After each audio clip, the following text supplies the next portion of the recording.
আসসালামু আলাইকুম। Lavlu take pro এর পক্ষ থেকে সবাইকে আন্তরিক শুভেচ্ছা। তো আজকে আমরা জানবো যে এক্সেল এর মাধ্যমে কিভাবে ভাগ করতে হয়। তো এই বিষয়টা আজকে আমরা আলোচনা করব। তো ফার্স্ট অফ অল আমি ফাঁকা ঘরে প্রথম যে ফাঁকা ঘর আছে আমি এখানে কিছু সংখ্যা লিখলাম ইচ্ছা মতন। তারপর নিচেও আমি কিছু সংখ্যা লিখলাম ইচ্ছা মতন।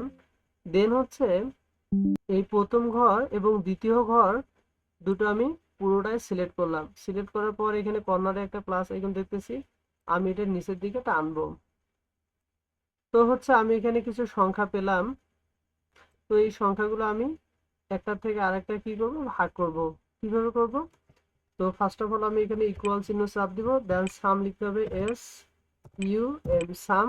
তারপর হচ্ছে ফার্স্ট ব্র্যাকেট, তারপর হচ্ছে এখানে হচ্ছে 76। 76-এর সাথে আমি ভাগ দিতে চাচ্ছি, এখানে আমাকে ভাগ চিহ্ন দিতে হবে। আমি চাচ্ছি যে কত, -8, -8। দেন হচ্ছে ব্র্যাকেট ক্লোজ করব, দেন এন্টার বাটন। তাহলে আমি কিন্তু খুব সহজে ভাগফল পেয়ে গেলাম যে -9.5। আমি চাইলে আরো কিছু সংখ্যা ভাগ করতেই পারি। তার জন্য আমাকে সর্বপ্রথম কি করতে হবে, ইকুয়াল চিহ্ন চাপ দিতে হবে, সাম লিখতে হবে এস ইউ এম সাম। তারপর হচ্ছে ফার্স্ট ব্র্যাকেট, যে আমি এখানে লিখলাম যে হচ্ছে মনে করো 34।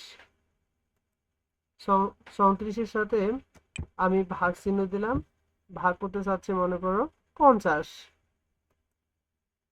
তারপর হচ্ছে ব্র্যাকেট ক্লোজ করতে হবে, দেন এন্টার বাটন চাপ দিতে হবে। তো আমি কিন্তু খুব সহজে এখানে ভাগফল পাইলাম কত, -0.68। তো আমরা চাইলে এভাবে খুব সহজেই কিন্তু এক্সেলের মাধ্যমে ভাগ করতে পারি। তো ছোট্ট ভিডিওটা ভালো লাগলে অবশ্যই like, comment, share and subscribe. All the best.